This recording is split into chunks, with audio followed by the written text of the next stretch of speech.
So hello everyone, welcome back to channel. कैसे हो आप सब? आई होप सब बढ़िया होंगे और अपनी पढ़ाई काफी अच्छे से कर रहे होंगे। तो आज मैं लेकर आया हूँ आपके लिए रूरल डेवलपमेंट एडमिनिस्ट्रेशन प्लानिंग। ठीक है, तो ये जो आपका सब्जेक्ट है काफी इंपॉर्टेंट सब्जेक्ट है और ये ऐसा सब्जेक्ट है कि मतलब हम टेक्निकल वाले ज्यादा इसे पढ़ नहीं पाते अच्छे से, बट मैं आपको इतना यहाँ पर इजी वे में समझा दूंगा कि जिससे आपको ये बार बार पढ़ने की जरूरत नहीं पड़ेगी। बस आपके पास अगर कोई भी और भी काम है ना, उसे जल्दी से कंप्लीट करो और ये वीडियो पूरी एक साथ देखना, ठीक है, जिससे कि आपका कोई भी कॉन्सेप्ट छूटे ना। ठीक है, तो हम इस वीडियो के अंदर पूरा का पूरा आपका सिलेबस देख रहे होंगे। वन शॉट वीडियो रहने वाली है। उसके साथ पिछले जो 3 साल के आपके पीवाई की सॉल्यूशंस होंगे वो भी मैं आपको यहाँ पर दे रहा हूँ। और ये जो आपका सब्जेक्ट कोड है KHU 701 या फिर KHU 801, ये दोनों सेमेस्टर में आपके मतलब फोर्थ ईयर में आता है, 7 सेम एंड 8 सेम में। तो आपका अगर ये सब्जेक्ट कोड है तो आप ये वीडियो देख सकते हो। तो हमारी यूनिट का नाम है रूरल प्लानिंग एंड डेवलपमेंट और इसके अंदर हम कौन कौन से टॉपिक कवर करने वाले हैं, पहले मैं आपको ये बता देता हूँ। कॉन्सेप्ट ऑफ रूरल डेवलपमेंट देखेंगे, इंपॉर्टेंस एंड नीड देखेंगे, जो कि हमारे 2022-23 में आया था,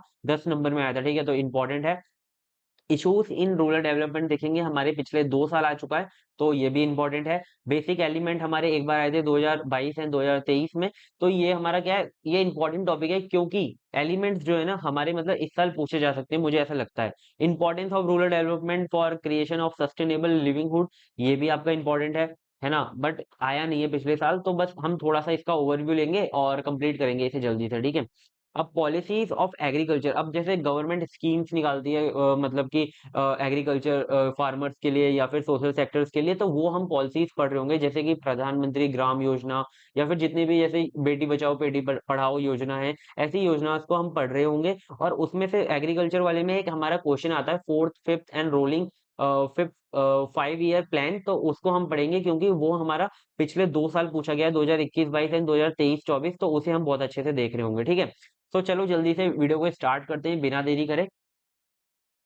सबसे पहले हम देखेंगे कॉन्सेप्ट कि रूरल डेवलपमेंट होता क्या है। उसके अंदर हम 5 चीजें देख रहे होंगे, ओवरव्यू देखेंगे, इंपॉर्टेंस देखेंगे, नीड देखेंगे रूरल डेवलपमेंट की है क्या, और ऑब्जेक्टिव देखेंगे और इश्यूज देखेंगे। ठीक है, तो देखो रूरल डेवलपमेंट में आपको बेसिकली बताऊं कि रूरल का मतलब क्या होता है। रूरल का मतलब गाँव वगैरह है ना, डेवलपमेंट का मतलब क्या होता है कि उसके अंदर अपडेट सॉरी विकास आना। ठीक है, विकास क्या, विकास मतलब कि डेवलप होना। जैसे कि गांव पहले से जैसे कि कच्चे मकान थे, अब उनको पक्के कर दिए गए हैं, यानी कि बहुत अच्छे मकान बना दिए गए हैं। वहां पर वाटर की फैसिलिटी, सैनिटाइजेशन और मतलब कि बहुत अच्छी उनकी इनकम सोर्सेस वगैरह देना, तो उस वो सब चीजें किसके अंदर आती है, रूरल डेवलपमेंट के अंदर आती है। ठीक है, तो हम एक एक करके सारी चीजें पढ़ेंगे, बिल्कुल भी मैं आपको बोर नहीं करूंगा, है ना, और सारा टू द पॉइंट आपको बताऊंगा जिससे कि आपको सारी चीजें समझ में आ जाए। ठीक है, so rural development is aimed at improving the economic, social, infrastructural conditions of rural areas. ठीक है, ये रूरल डेवलपमेंट हम किसके लिए बना रहे हैं, उसका एम क्या है, उसका गोल क्या है कि इंप्रूव करना economic, social and infrastructural condition of rural areas. ठीक है, जो भी हमारे रूरल एरियाज हैं या फिर आप कह सकते हो आउट एरियाज हैं, जहां पर लोग तो रहते हैं लेकिन वहां पर बहुत अच्छे इंफ्रास्ट्रक्चरल कंडीशंस नहीं है, सोशल कंडीशन अच्छी नहीं है, तो वहां पर उनसे इंप्रूव करना। ठीक है, तो ये क्या है, रूरल डेवलपमेंट का एम है। ठीक है, it refer to action and initiative taken to improve the quality of life and economic well being of people living in rural areas. जो वहां पर जो लोग रह रहे हैं, ऐसे एक्शंस लिए जाएं, ऐसे इनिशिएटिव लिए जाएं कि उनकी जो लाइफ है ना, उसकी जो उनकी जो लाइफ है वो काफी अच्छे से डेवलप हो सके और उनकी जो लाइफ है काफी अच्छी बन सके। ठीक है, तो ऐसे इनिशिएटिव और एक्शन लिए जाते हैं हमारे रूरल डेवलपमेंट के अंदर। ठीक है, तो एक एक करके अभी आपको सारी चीजें समझ में आ रही होंगी। It include infrastructure, health care, education and access to resources. ठीक है, तो देखो इसके अंदर क्या क्या चीजें आती हैं। सबसे पहले तो वहाँ का इंफ्रास्ट्रक्चर अच्छे हो, वहां पर मतलब कि जैसे कि हॉस्पिटल्स वगैरह बनाए जाएं, हेल्थ केयर में आ जाता है। ठीक है, वहाँ पे स्कूल्स वगैरह हो और वहाँ पे मतलब अच्छी खासे सबके घर वगैरह हो, जिससे कि कोई भी दिक्कत नहीं आ रही हो। ठीक है, और वहाँ पर एक्सेस टू रिसोर्सेज, यानी कि वहाँ पर मार्केट वगैरह पास में हो, अगर कोई भी दिक्कत आती है या फिर किसी भी रिसोर्स की जरूरत पड़ती है तो वहां पर वो पास से ही सामान ले पाएँ। आपने सुना होगा कि गाँव के लोग जो होते हैं, अगर कोई चीज़ उन्हें, जैसे कि अब बात करें, जैसे कि गाँव में कोई बच्चा पढ़ रहा है, ठीक है? वहाँ पर उसे ना लैपटॉप की ज़रूरत है या फिर फ़ोन की ज़रूरत है, तो उसे शहर आना पड़ता था और फ़ोन वगैरह खरीद के देन वापस गाँव में जाता था, और फिर गाँव में तो नेटवर्क वगैरह भी नहीं आते थे। तो पहले की कंडीशन थी वो। और सच बताऊँ, अब अगर मैं, हमारे आस-पास भी 2 गाँव हैं, मैं वहाँ पर जाकर देखूँ तो वहाँ पर शहर से अच्छे मकान वगैरह बने हुए हैं, ठीक है? मतलब कि बहुत अच्छी वहाँ पे सर्विस वगैरह प्रोवाइड कराई जा रही है। पहले क्या था कि विलेजेस वगैरह में बहुत अच्छी सर्विस नहीं थी और वहाँ के जो लोग थे थोड़ा आउट एरिया में रह जाते थे, ठीक है, और वो अच्छी खासी फैसिलिटीज को क्या कर एक्सेस नहीं कर पाते थे, ठीक है। सो मतलब कि सरकार ने ये तो बदला है। The main goal is to bridge the gap between rural and urban development, ठीक है।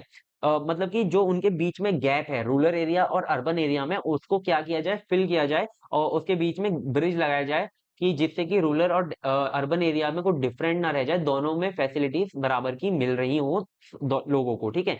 इम्प्रूव बोथ, ठीक है, इसमें दो चीजों पे फोकस किया जाता है, इकोनॉमिक ग्रोथ पर। ऐसा ही नहीं कि वहां पे बस फैसिलिटीज आपको प्रोवाइड करा दी, आपकी जो इनकम वगैरह है वो सोर्सेस नहीं है, क्योंकि गांव में क्या होता है, ज्यादा अगर लोगों को अच्छा खासा पैसा कमाना है या नौकरी करनी है तो उसे शहर आना पड़ता था, ठीक है।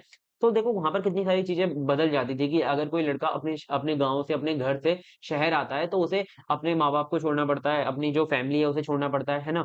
तो वहां पर एक अच्छा खासा आपको इकोनॉमिक ग्रोथ मिले, है ना, गाँव में। और गाँव में क्या मतलब कि ऐसे कह सकते हैं, वहां के एरिया में, ठीक है, विलेजेस में सोशल इंक्लूजन मिले। सोशल इंक्लूजन में क्या-क्या चीज़ें आती हैं? एजुकेशन, हेल्थ केयर, है ना? जैसे कि वहाँ पर स्कूल वगैरह प्रोवाइड हो जाएँ, है ना? गाँव के बच्चे, मतलब कि ऐसा कहा जाता है कि गाँव के बच्चे अच्छे से पढ़ नहीं पाते, है ना? ऐसे भी कह देते हैं ना, गाँव के गँवार वगैरह ऐसे लोग कह देते थे पहले के टाइम पे। लेकिन आज के टाइम पे क्या है, गाँव में बहुत अच्छी फैसिलिटीज़ हैं, और गाँव के लोग बहुत अच्छे से पढ़ रहे हैं, ठीक है? और गाँव के लोग ही ज़्यादा अगर मतलब आईएएस, पीसीएस वगैरह बन रहे हैं, तो है ना? तो हेल्थ केयर भी वहाँ पे अच्छा खासा हो, क्योंकि क्या होता है कि विलेजेस या फिर रूरल एरिया में क्या होता है कि बहुत सारी ऐसी डेथ हो जाती हैं, जो कि अगर वहाँ पर हेल्थ केयर वगैरह प्रोवाइड होते, वहाँ पर हॉस्पिटल्स होते, तो होते नहीं वो चीज़ें, ठीक है? तो इससे क्या होता है, वहाँ पर हेल्थ केयर प्रोवाइड किया गया, जिससे कि उन्हें एक्सेस जल्दी मिल सके, क्योंकि अगर कोई ज़्यादा बड़ी बीमारी आ जाती थी गाँव में, तो उन्हें क्या करना पड़ता था, शहर वगैरह में जाना पड़ता था, ठीक है? सो ये था हमारा एक ओवरव्यू रूरल डेवलपमेंट का। तो आई होप मैंने आपको अच्छे से समझा दिया पूरा ओवरव्यू।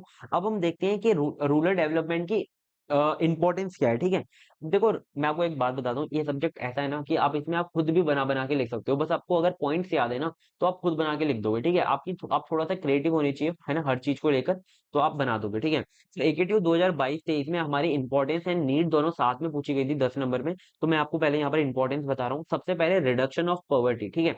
जो आपकी मतलब पॉवर्टी है, या फिर आप कह सकते हो गरीबी है, ठीक है? उसका उसका रिडक्शन हो, है ना? वो कम से कम होए, है ना? इकोनॉमिक ग्रोथ हो, मतलब कि वहाँ जैसे कि हमारे देश में क्या है कि जो सबसे बढ़िया जो चीज़ मानी जाती है वो एग्रीकल्चर है, ठीक है? उससे ही हमारी जो इकोनॉमिक है वो बहुत पावरफुल होती है, ठीक है? तो इकोनॉमिक ग्रोथ हो, वहाँ पे जो एग्रीकल्चर सेक्टर है उसे बहुत अच्छे से बढ़ावा दिया जाए, वहाँ पे लोगों को गाइडेंस दी जाए कि कैसे वो उसे स्केल कर सकते हैं, वो सारी चीज़ें।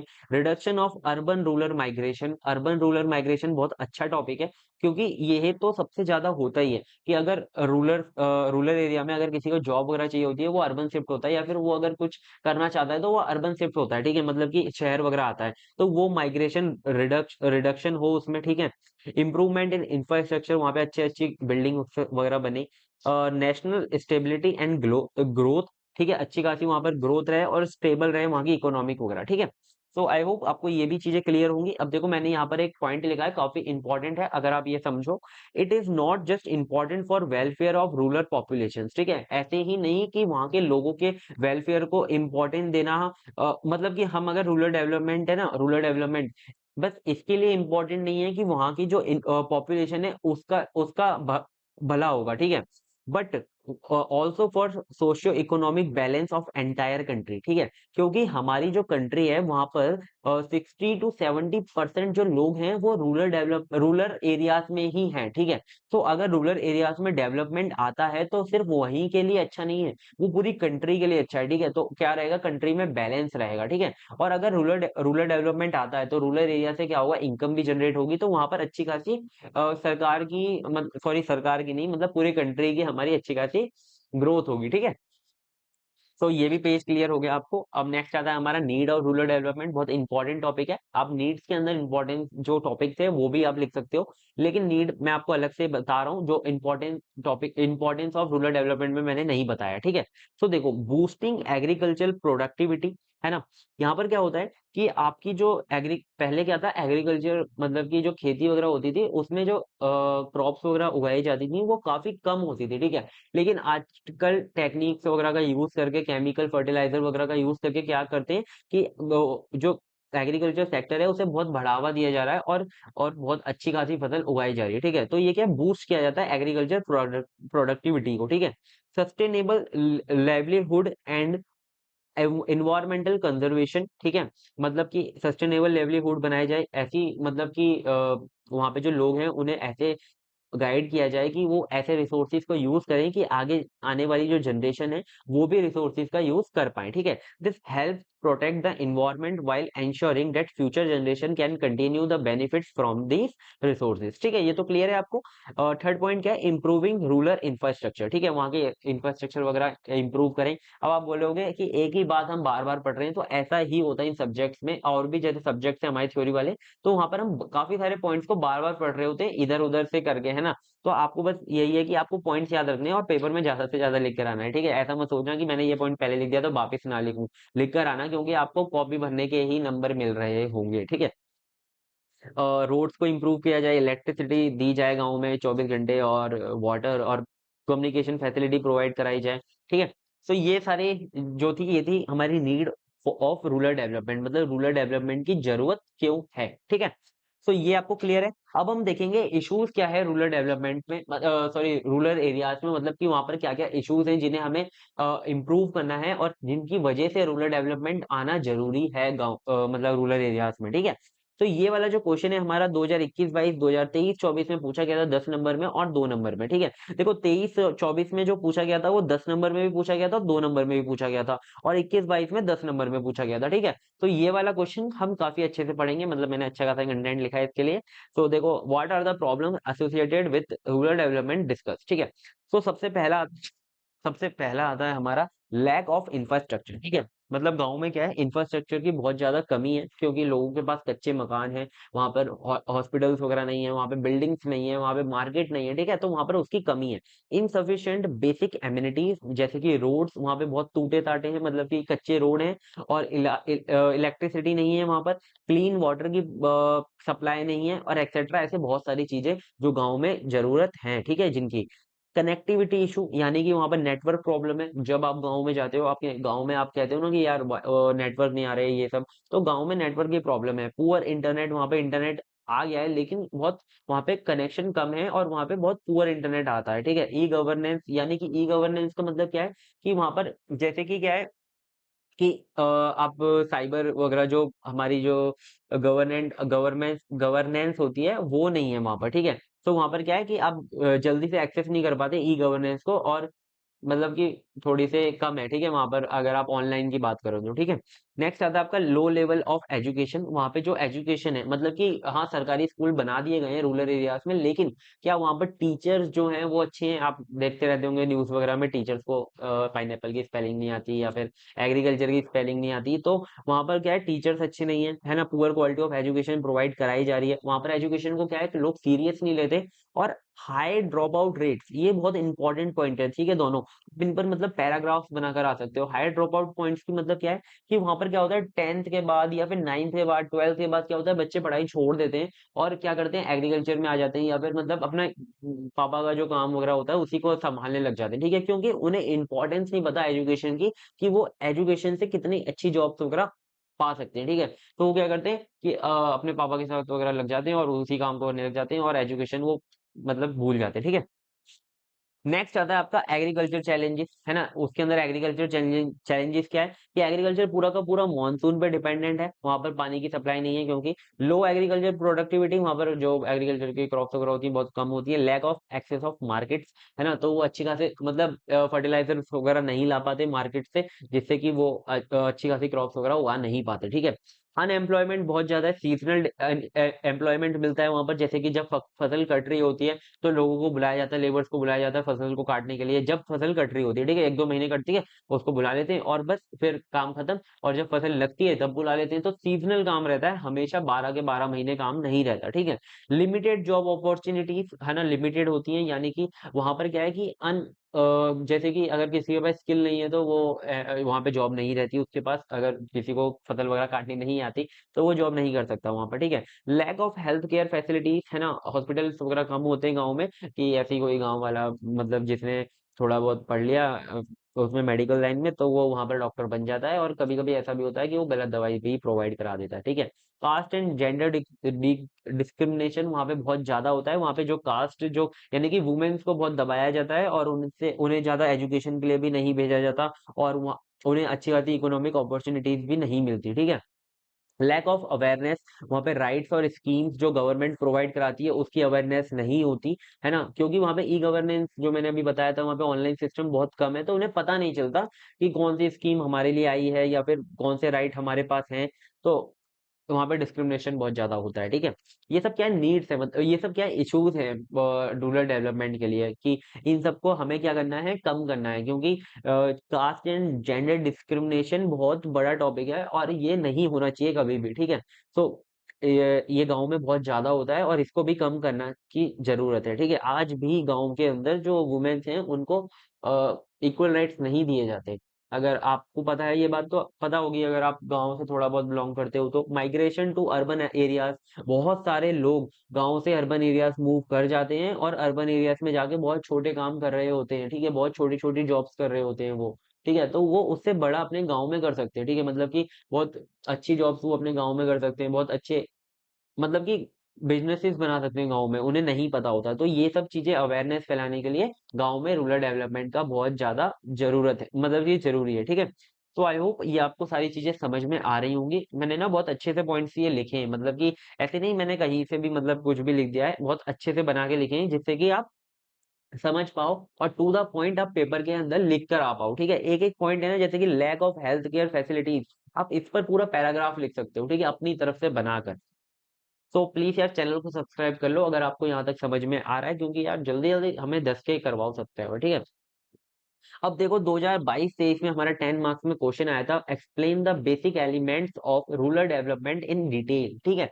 तो बेसिक एलिमेंट्स क्या होते हैं रूरल डेवलपमेंट के। अब देखो ऐसा क्वेश्चन आता है तो आपको हमेशा ये वाला डायग्राम बनाकर आना है, ठीक है। बेसिक एलिमेंट तीन होते हैं। बेसिक नेसेसिटीज ऑफ लाइफ, यानी कि जो बेसिक नेसेसरी चीजें हैं जो लाइफ के लिए, वो सेल्फ रिस्पेक्ट, हर किसी की सेल्फ रिस्पेक्ट होनी चाहिए।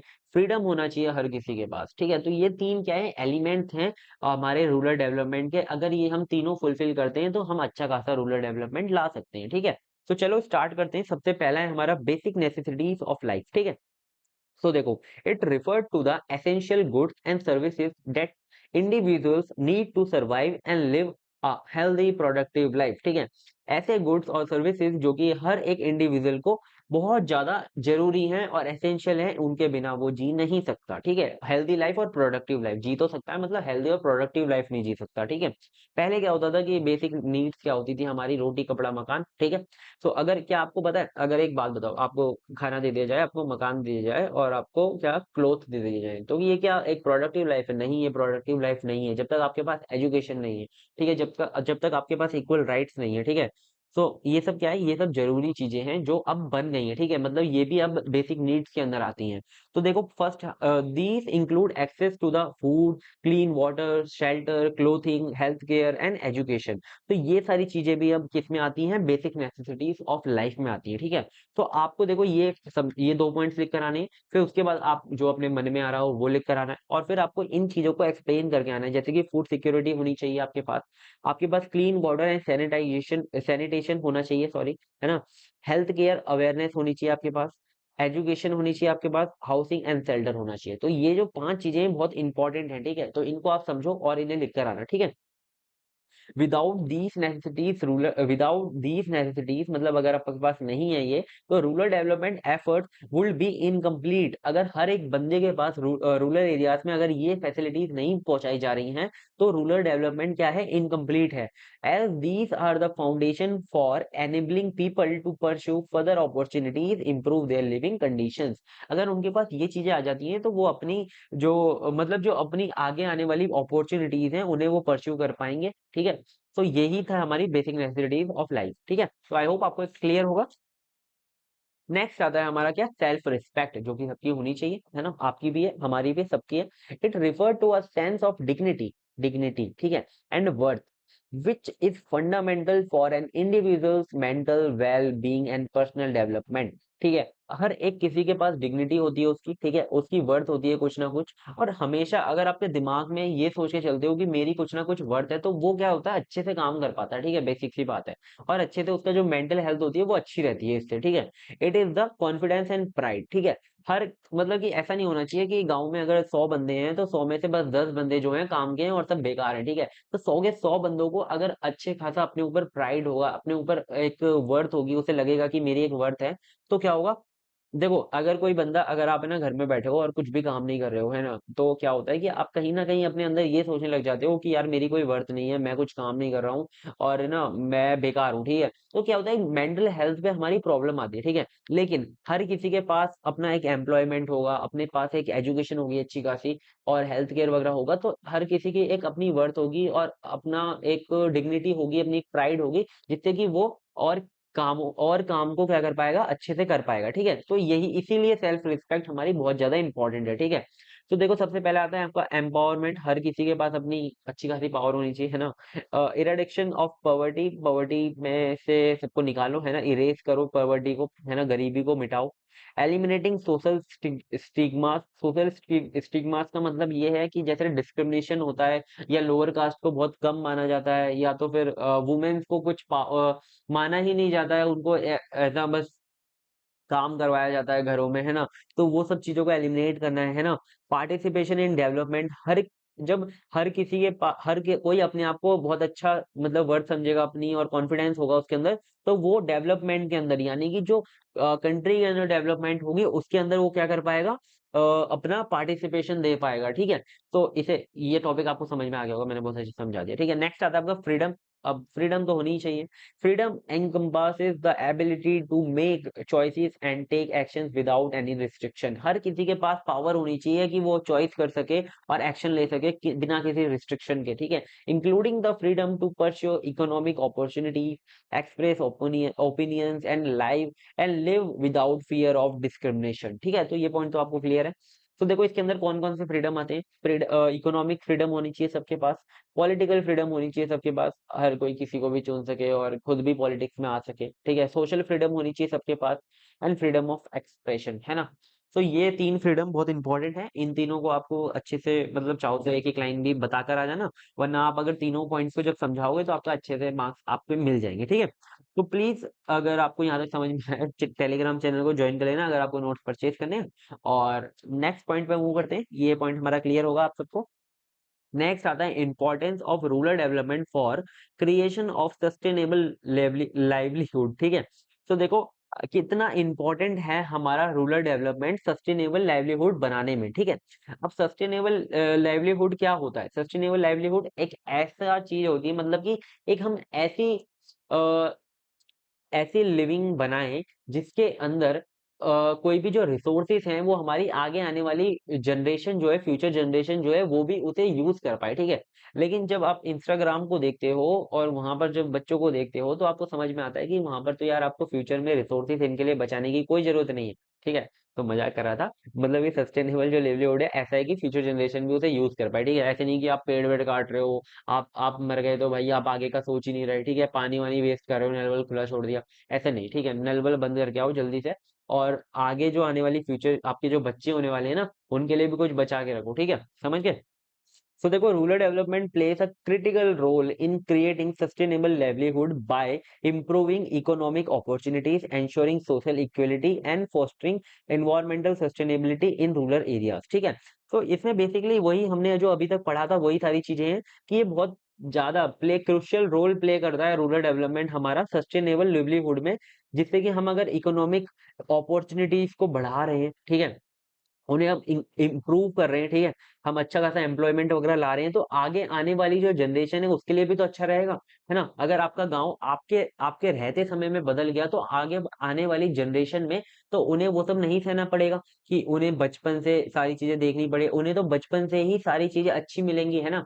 समझ रहे हो? तो सस्टेनेबल है ये, ठीक है? Ensuring social equality. अगर अब मतलब कि अगर कोई मतलब कि वुमेन है, ठीक है, वुमेन है और वो क्या है बचपन से जैसे जिए अपने घर में, वो कैसे है कि मतलब उसको ज्यादा राइट्स नहीं दिए गए, उसको सिर्फ घर में रखा गया, उसे एजुकेशन प्रोवाइड नहीं करी। जैसे वो बड़ी होती है, ठीक है, है ना, बड़े होती है उसके क्या होता है कि रूरल डेवलपमेंट आता है और इक्वलिटी सबको मिलती है, ठीक है, सबको इक्वली राइट्स मिलते हैं। और जब उनके बच्चे होते हैं, ठीक है, तो उनको तो बचपन से ही इक्वल राइट्स मिलेंगे, तो ये क्या सस्टेनेबल है। तो मैंने आपको बहुत अच्छे से ये टॉपिक समझा दिया, ठीक है। It means by individuals and communities earn living in ways that are resilient, equitable and environmental sound. अब रिसाइलेंट का मतलब क्या होता है? रिसाइलेंट का मतलब होता है कि ऐसी आप कम्युनिटीज और इंडिविजुअल्स को जनरेट करो कि अगर आप एक काम में नहीं कर पाए कोई चीज, तो आप दूसरे काम में उसे कर पाओ। मतलब कि आपके पास है ना मल्टीपल चीजें हो, मल्टीपल चॉइसेस हो, ठीक है। रीसाइलेंट का मतलब ये होता है कि अगर आपका एक रास्ता बंद हो गया तो दूसरा रास्ता आपके लिए खुला है।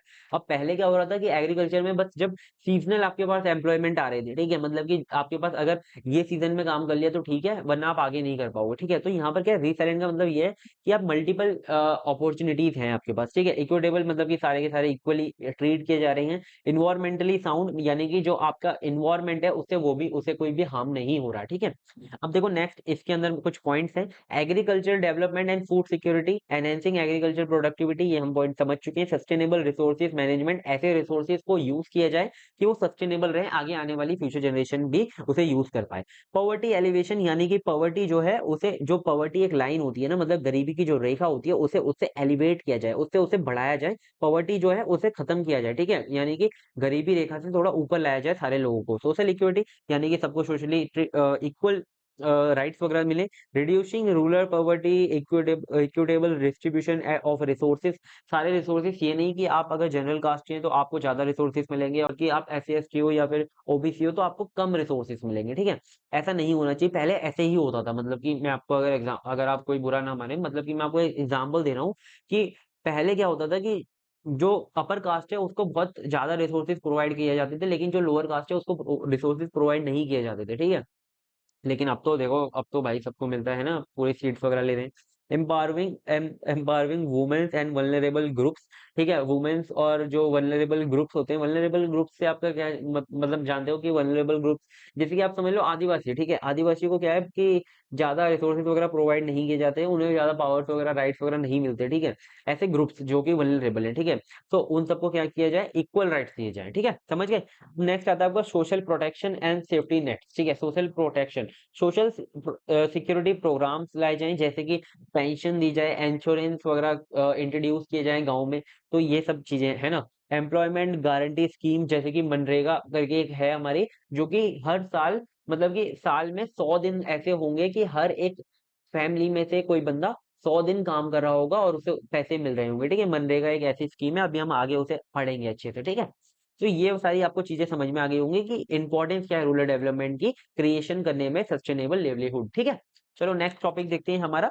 देखो यहाँ तक हमारा एक पार्ट कंप्लीट हो गया यूनिट का। नेक्स्ट पार्ट में क्या होता है हमारा कि जो हमारी पॉलिसीज और प्रोग्राम्स होते हैं रूरल डेवलपमेंट के अंदर, जो सरकार मतलब कि लाती है या फिर ऑर्गेनाइजेशंस लाती हैं लोगों के लिए, तो वो सारी हम स्कीम्स को पढ़ेंगे। अब ये जो सारी स्कीम्स है ना रूरल डेवलपमेंट के अंदर, 3 पार्ट्स में डिवाइडेड है। एक तो है एग्रीकल्चर स्कीम, यानी कि जो एग्रीकल्चर के रिलेटेड लाए गए हैं। एक है हमारी सोशल सिक्योरिटी प्रोग्राम्स, जो कि सोशल सिक्योरिटी के रिलेटेड लाए गए, जैसे कि पेंशन हो गया, ये सब हो गया है ना। और एरिया ऑफ सोशल सेक्टर, जैसे कि हेल्थ केयर वगैरह बनाने, इनमें लाया गया। तो ठीक है, 3 पार्ट में डिवाइडेड है, एक एक करके समझेंगे, है ना।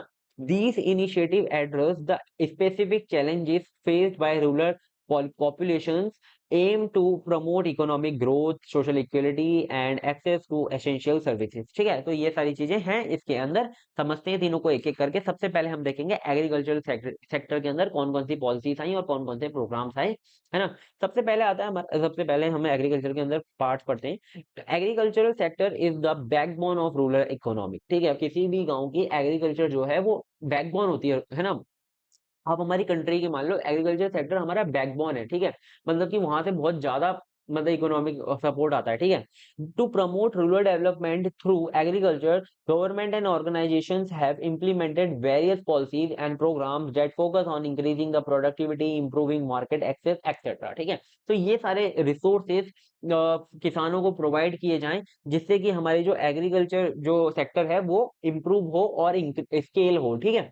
तो यही सारी हम पॉलिसीज पढ़ेंगे। तो सबसे पहले हमारी पॉलिसी आती है प्रधानमंत्री कृषि सिंचाई योजना, ठीक है। तो इसके अंदर प्रधानमंत्री क्यों लिखा है मुझे नहीं पता। इसमें कृषि सिंचाई योजना आती है ना, इसका फुल शॉर्ट फॉर्म होता है PMKSY, ठीक है। तो इसे हम पढ़ते हैं। इसमें क्या होता था कि दिस स्कीम एम्स, अब देखो इसके अंदर ना क्वेश्चन कैसे बनते हैं, या तो आपसे बोलेगा कि एग्रीकल्चर सेक्टर में जो भी पॉलिसी आई है उसमें से कोई भी एक पॉलिसी एक्सप्लेन कर दो, दो पॉलिसी एक्सप्लेन कर दो, ठीक है। या तो क्वेश्चन ऐसा बनेगा कि आप भाई प्रधानमंत्री कृषि सिंचाई योजना को एक्सप्लेन कर दो, ठीक है। तो अगर ऐसा क्वेश्चन आता है किसी एक को कर दो तो भाई बढ़िया है, वरना अगर नाम से आया तो दिक्कत हो जाएगी, ठीक है। ये आपको नाम याद रखना है, ठीक है। This scheme aims to enhance irrigation coverage and improve water use efficiency in agriculture, ठीक है। इरिगेशन और वाटर का कैसे यूज किया जाता है एग्रीकल्चर के अंदर, उस पे ये ज्यादा एम कर रही थी, उसका गोल ये था, ठीक है। तो ये किसको प्रमोट करती है, it promote micro irrigation techniques like drip and sprinkle system to ensure optimal water use in farming, ठीक है। तो मतलब क्या है, ये माइक्रो इरिगेशन को टेक्निक्स को प्रमोट करती है, जैसे कि ड्रिप और स्प्रिंकल सिस्टम आते हैं ना, मतलब कि अगर आपने खेत के अंदर वो ऐसे फुहारा सा होता है ना, वैसे खेत में पानी दिया जाता है, उससे क्या होता है, पानी का जो यूज होता है वो कम होता है, ठीक है। जितना आपको यूज मतलब कि जितना आपको जरूरत है उतना ही पानी वहां पर होता है, लगता है, उससे ज्यादा नहीं लगता है, जिससे क्या होता है पानी की थोड़ी बचत होती है, ठीक है। और ड्रिप में क्या होता है कि बूंद बूंद करके जा रहा होता है पानी, ठीक है, सब सारे के सारे प्लांट्स के अंदर, ठीक है। तो ये था हमारा क्या, प्रधानमंत्री कृषि सिंचाई योजना, ठीक है। नेक्स्ट आती है हमारी नेशनल फूड सिक्योरिटी मिशन, ठीक है, NFSM, ठीक है। तो देखो, to increase the production of key crops ensure food security, ठीक है। यहाँ पर क्या योजना लाई गई कि जिससे कि हमारे किसान जो हैं वो ज्यादा से ज्यादा क्रॉप्स का उत्पादन करें, ठीक है। Focuses on rice, wheat, pulses, cereal and commercial crops, इन सारी क्रॉप्स पे क्या, इन सारे जो चीजें हैं इन पर क्या किया गया, फोकस किया गया, इनको ज्यादा से ज्यादा उगाया जाए, ठीक है। Promotes the use of better seeds, fertiliser and agriculture technique, इन सबको प्रमोट किया गया, मतलब कि गांव में असिस्टेंट आए जो कि किसान को बताते थे कि आप इन चीजों का यूज करो, ठीक है। और मतलब कि फ्री सीड्स और फर्टिलाइजर को प्रोवाइड कराया गया किसानों को, जिससे कि वो एक्सेस कर पाए उसे इजीली और यूज कर पाए, ठीक है। Provide financial and technical assistant for better crop management, ये मैंने आपको बता दिया, ठीक है। ये था हमारा क्या, national food security mission. Next आता है हमारा प्रधानमंत्री फसल बीमा योजना, ठीक है। नाम से ही पता चल रहा है कि फसल की बीमा करा दिया गया होगा, फसल का इंश्योरेंस करा दिया गया होगा, ठीक है। तो देखो, to protect farmers from crop losses due to unforeseen events, कभी कभी ऐसा होता है कि बिना मौसम बारिश पड़ गई और भाई आपकी सारी फसल खराब हो गई, ठीक है। कभी कभी ऐसा होता है कि बिजली गिर गई, या ऐसा कुछ होता है या मुझे नहीं पता, ठीक है। अब बाढ़ आ गई है ना, फसल आपकी खराब हो गई, या फिर आपके जो खेत है उसमें कीड़े लग गए, ठीक है।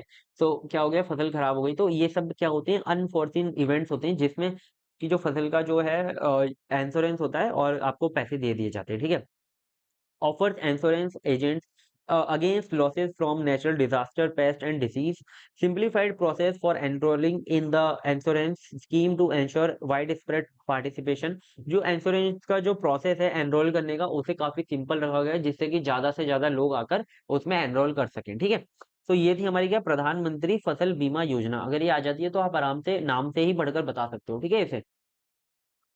Soil health card scheme, soil health card scheme, अब इसको भी नाम से पता चल रहा है कि सॉइल की कुछ हेल्थ के रिलेटेड स्कीम होगी ये, ठीक है। To provide farmer with detail information on soil health, मतलब यहाँ पर क्या किया गया, फार्मर्स को ये मतलब कि क्या बोलते हैं, फार्मर को ये चीज प्रोवाइड कराई गई कि वो अपनी जो मिट्टी है, अपनी जो खेत की मिट्टी है, उसकी हेल्थ की जानकारी अच्छे से ले पाएंगे, उसके अंदर उत्पादन कितना है, उसके अंदर पानी की कोई कमी तो नहीं है, उसके अंदर कोई कीड़े तो नहीं है, ठीक है, ये सारी चीजें।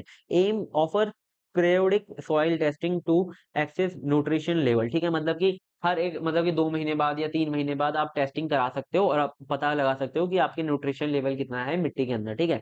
AIIMS to enhance soil fertility and productivity by promoting balance nutrition use, ठीक है। और मतलब अगर किसी के खेत में कम आती है न्यूट्रिशन लेवल, तो उसे बताया गया कि कैसे वो उसे इम्प्रूव कर सकता है। अगर किसी के अंदर मतलब कि सही आ रही है तो उसे बताया गया कि ठीक है आप बस इतना ही करो, और मतलब कि कैसे आप अच्छे से फसल उगा सकते हो, वो सब के लिए असिस्टेंट वगैरह रखे गए जो कि बताते थे उन्हें, ठीक है।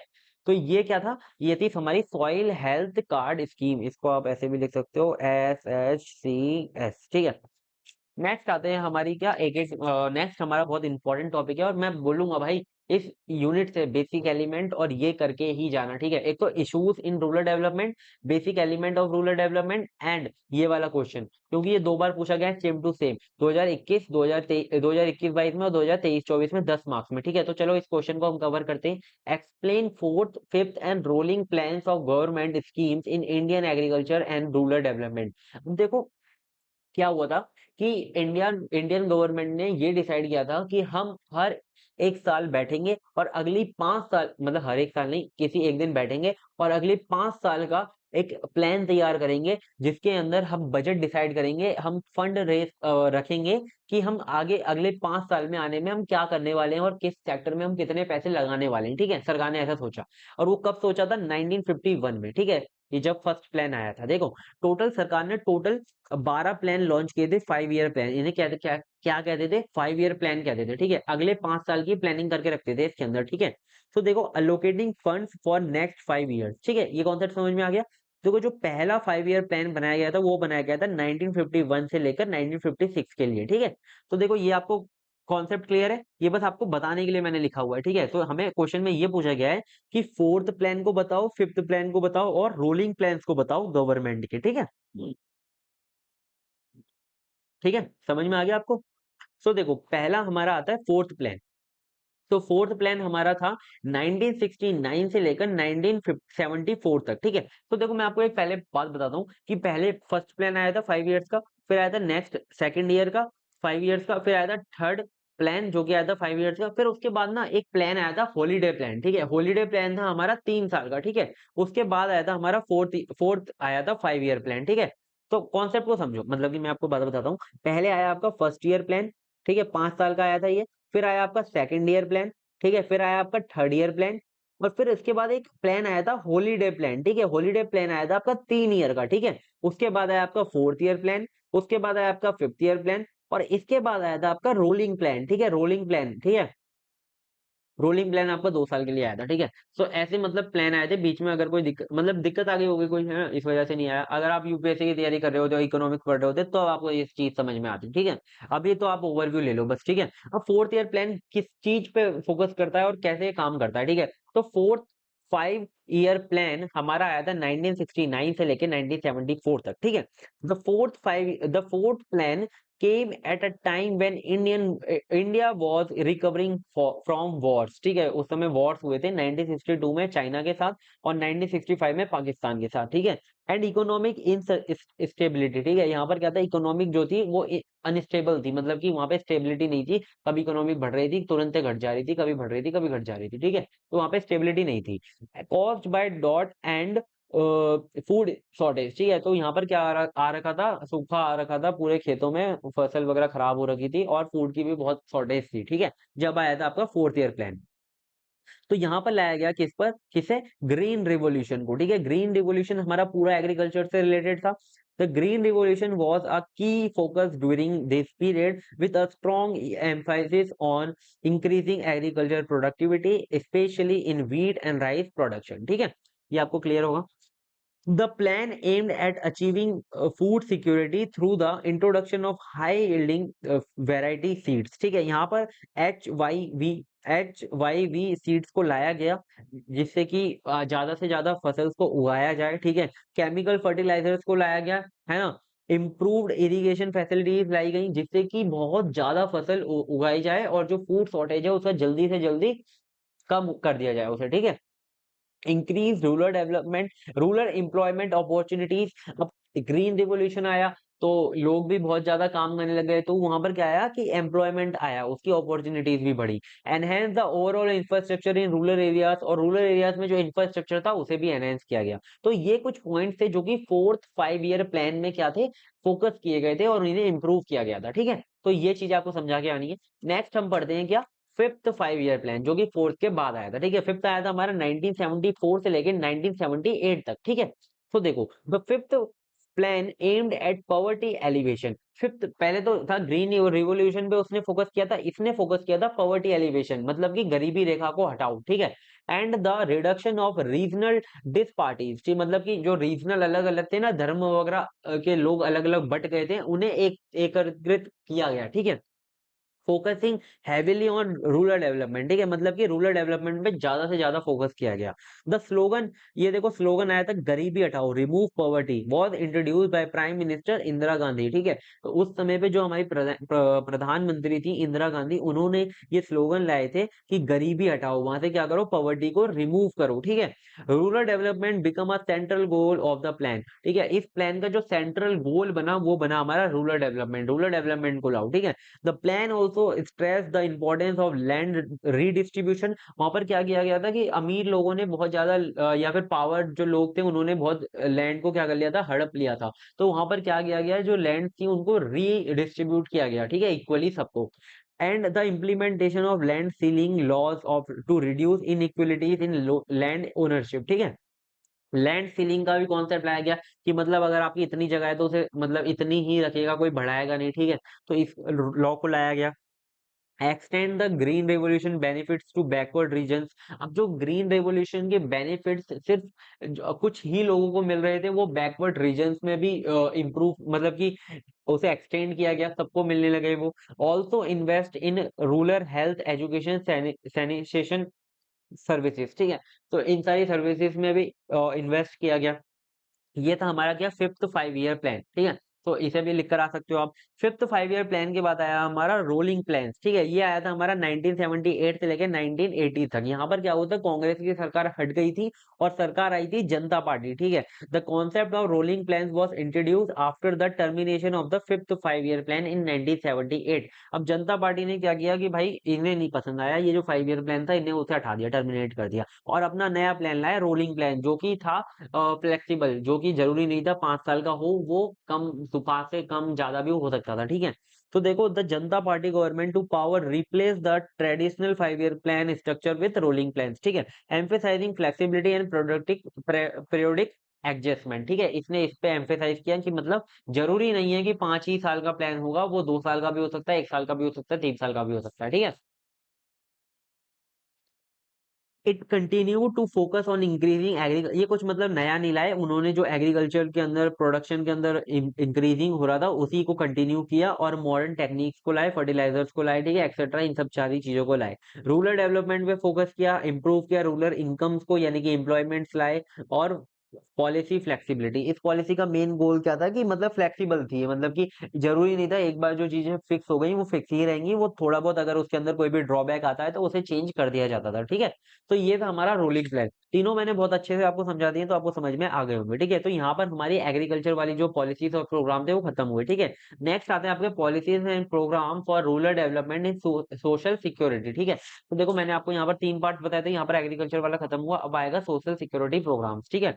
So social security programs are designed to provide financial support and protection to vulnerable population, जैसे कि वुमेन्स हो गई, डिसेबल लोग हो गए, या फिर और मतलब कि अदर लोग हो गए, उनके लिए क्या किया गया, फाइनेंशियल सपोर्ट और प्रोटेक्शन प्रोवाइड की गई, ठीक है।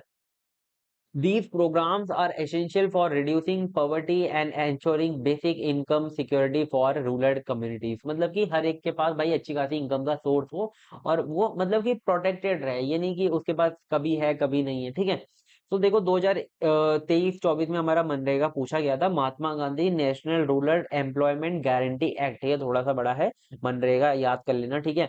तो देखो 2023-24 में किसी के साथ आया था, ठीक है। तो आप इसे समझा सकते हो, once of the world's largest social security schemes, ठीक है, सबसे मतलब कि वर्ल्ड की सबसे मतलब कि वन ऑफ द मतलब कि वर्ल्ड की जो स्कीम सबसे बड़ी बड़ी स्कीम्स है उसमें से एक है, ठीक है। MNREGA guarantees 100 days of wage employment to rural household each year, ठीक है। हर एक साल 100 दिन तो उसमें ऐसे रहेंगे साल में कि उन्हें गारंटी एम्प्लॉयमेंट मिलेगा, और पैसे भी उसके दिए जाएंगे, ठीक है। मनरेगा का ये पॉइंट था, ठीक है।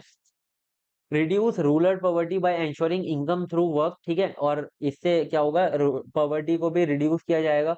M for at least 1/3 of this beneficiaries to be women, ठीक है। और इसमें से कुछ मतलब कि क्या कहते हैं, कोटा रखा गया कि उसमें से 1/3 जो है वो बेनिफिशरी वो किसे मिलेंगी, वुमेन्स को मिलेंगी, ठीक है। जिससे कि प्रमोट किया इन्होंने जेंडर इक्वलिटी को रूरल एम्प्लॉयमेंट के अंदर की, जो वुमेन्स हैं वो भी काम कर सकती हैं, ठीक है।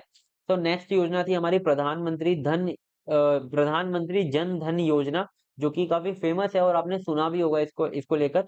Financial inclusion by providing every household access to banking services. यहाँ पर क्या किया गया कि हर एक हाउस होल्ड के पास बैंकिंग सर्विसेज आ पाए, ठीक है, उनको लाया गया। Open saving accounts with zero balance, मतलब कि ये अपॉर्चुनिटी दी गई उनको कि वो जीरो बैलेंस के साथ अपने अकाउंट्स को ओपन कर सकते हैं और उसके अंदर मतलब सब्सिडीज आ सकती हैं, है ना, मतलब कोई सिलेंडर वगैरह बाय करता है तो उसमें कुछ सब्सिडी मिलती है, वो आ सकती है। और अगर उन्हें पेंशन मिल रही है तो पेंशन आ सकती हैं, और other government benefits are directly transfer to the bank account. पहले क्या होता था कि कभी कभी बैंक अकाउंट के मतलब सरकार ने कुछ लोगों को भेज दिया और कह दिया कि आपको ना ये पैसे इन लोगों को देने हैं, तो क्या होता था कि बीच में वही लोग खा जाते थे। तो यहाँ पर क्या किया गया, सब लोगों के लिए अकाउंट्स बनाए गए और उन अकाउंट में पैसे ट्रांसफर हो जाते हैं, ठीक है।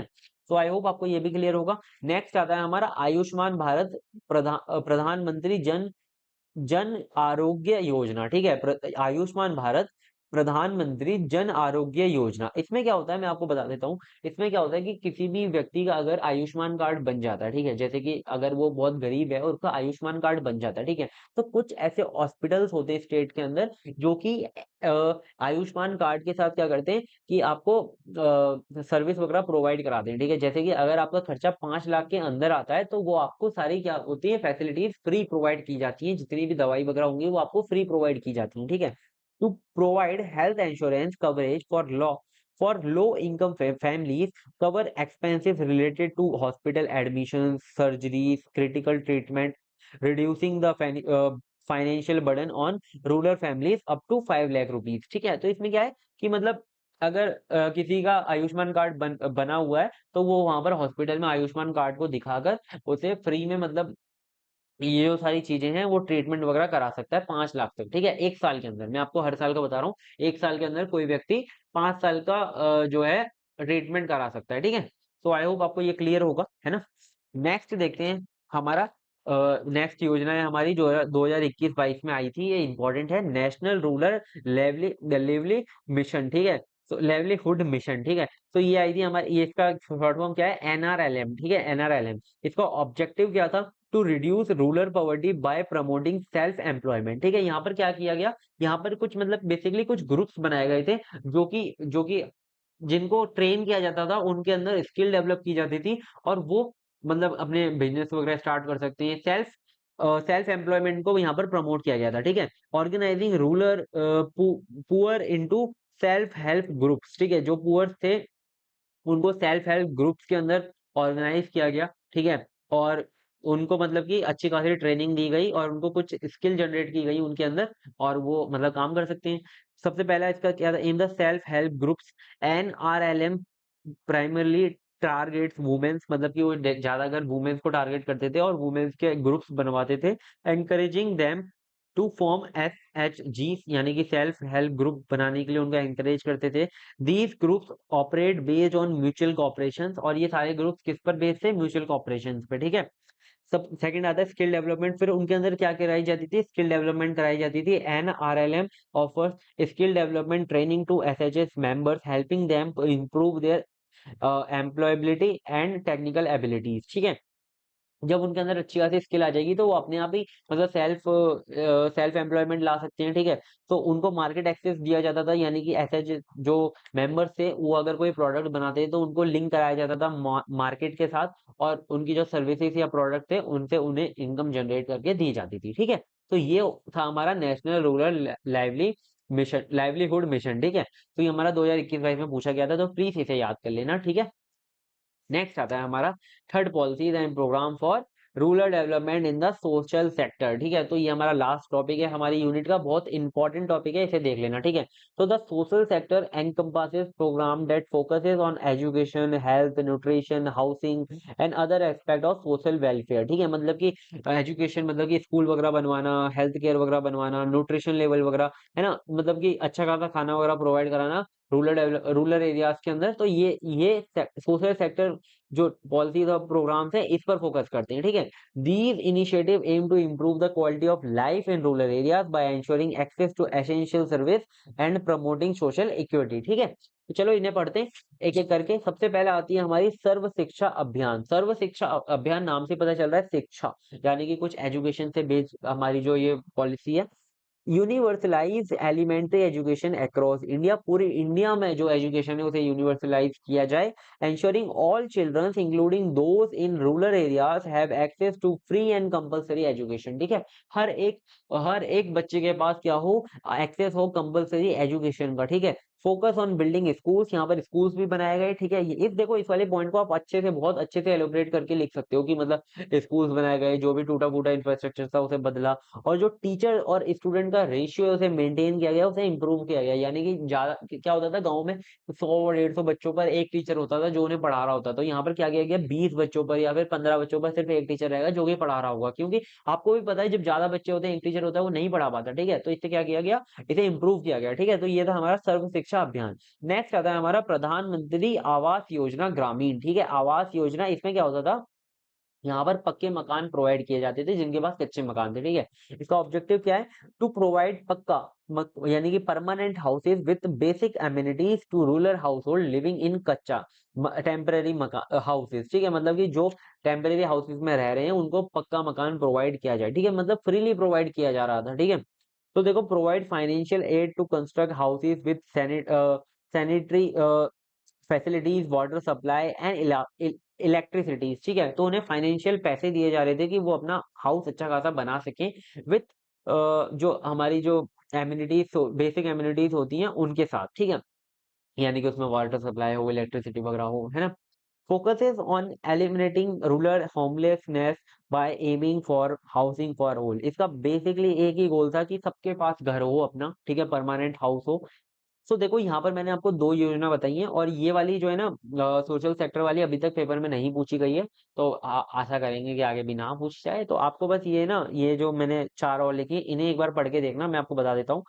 स्वच्छ भारत अभियान जिसके ग्रामीण के अंदर लाया गया, जिसके अंदर सफाई वगैरह पे ज्यादा फोकस किया गया। ये तो आप यार खुद लिख सकते हो ना। मिड डे मील स्कीम लाई गई, मतलब कि हर स्कूल के अंदर जो भी गवर्नमेंट प्रोवाइड कराती है उसके अंदर खाना प्रोवाइड कराया जाए। ठीक है, नेशनल हेल्थ मिशन, मतलब कि सबकी हेल्थ वगैरह चेकअप वगैरह के लिए मिशन आया। फिर आया बेटी बचाओ बेटी पढ़ाओ। हर एक जो क्या बोलते हैं गर्ल है उसके लिए मतलब उसको कोई भी मतलब अबॉर्शन वगैरह ना कराए, पहले चेक वगैरह करा के अबॉर्शन करवा लेते हो, वैसा ना हो और उसे पढ़ाया जाए। ठीक है, और इक्वलिटी मतलब सबको प्रोवाइड की जाए, इक्वल राइट्स वगैरह। तो यही था हमारा पूरा चैप्टर। तो मैंने आपको सारे के सारे टॉपिक कवर करा दिए जितने भी थे, और उसके साथ पिछले 3 साल के जितने भी पेपर क्वेश्चन पूछे गए थे वो सारे मैंने आपको सॉल्व करवा दिए। है ना, आप देख सकते हो पेपर के अंदर जाकर, है ना। और अगर आपको ये नोट्स चाहिए तो आप टेलीग्राम पे जाकर ज्वाइन कर सकते हो, उसे परचेज कर सकते हो। और प्लीज यार चैनल को सब्सक्राइब कर लो, प्लीज प्लीज प्लीज। ठीक है, मैं आपके लिए इतने अच्छे नोट्स बनाता हूँ यार, है ना। और चैनल पे और भी सब्जेक्ट्स आ रहे हैं, आप चेकआउट कर सकते हो।